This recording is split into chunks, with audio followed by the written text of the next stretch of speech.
The disastrous Dieppe Raid of August 1942 compelled a significant revamping of how combat engineers would perform on the battlefield.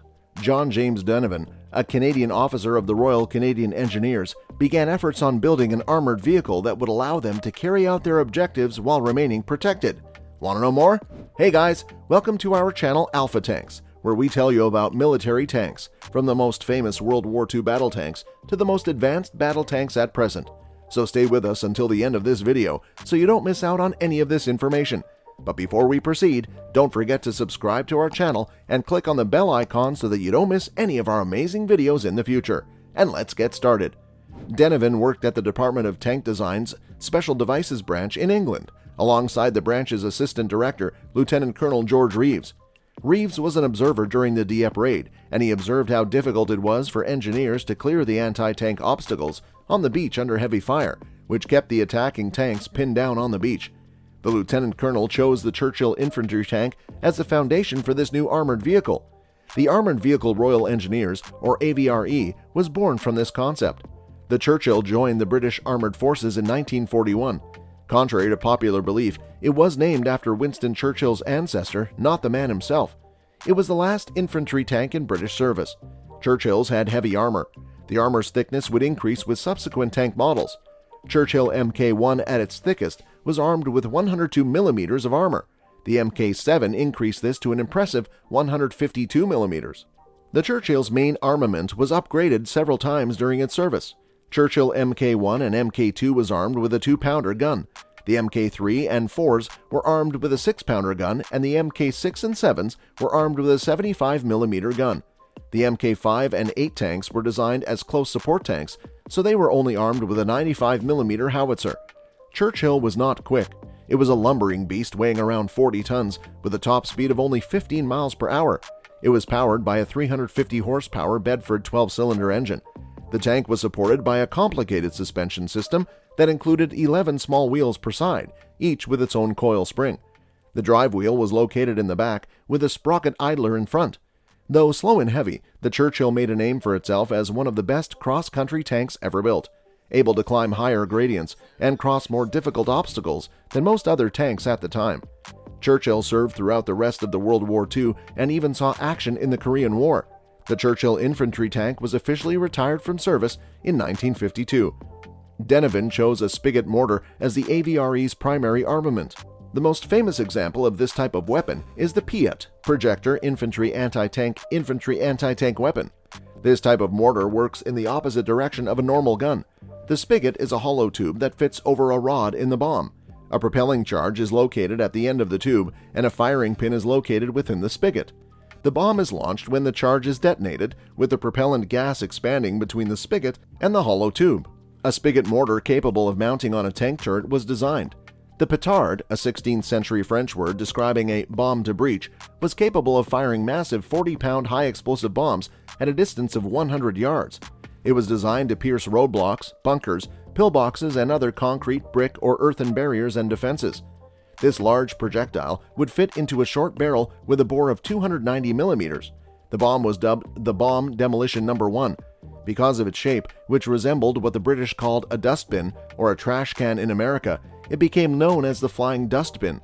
The weapon was custom made to fit the mantlets of either 6-pounder or 75 mm gun-armed Churchills.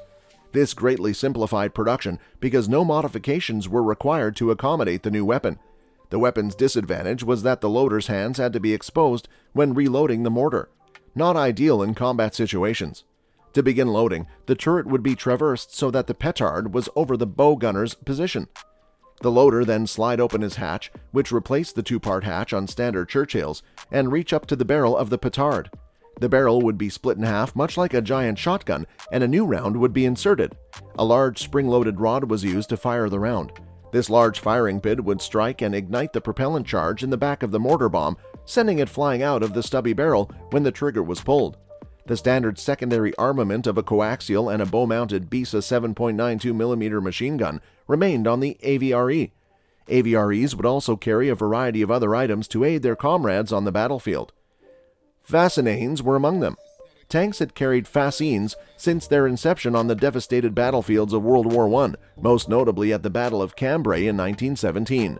Fascines were used to fill wide trenches or ditches so that tanks can pass through. They are typically made of brushwood that has been tightly bound together to form a cylinder. These wooden fascines were approximately 8 feet in diameter and 12 feet wide. The fascines would be carried on a wooden cradle in front of the tank over the driver and co-driver positions. To facilitate this, the turret had to traverse to the left or right. When necessary, it would be thrown into the offending ditch. The bundles were occasionally carried on the engine deck, but this was not recommended because the bundles could catch fire. The AVRE was also capable of transporting and positioning the small box girder bridge. This bridge was 30 feet long and could support a tank weighing 40 tons. An A-frame was attached to the front of the tank, with a cable and winch attached to the engine deck. The bridge was suspended in front of the tank at an angle of around 60 degrees.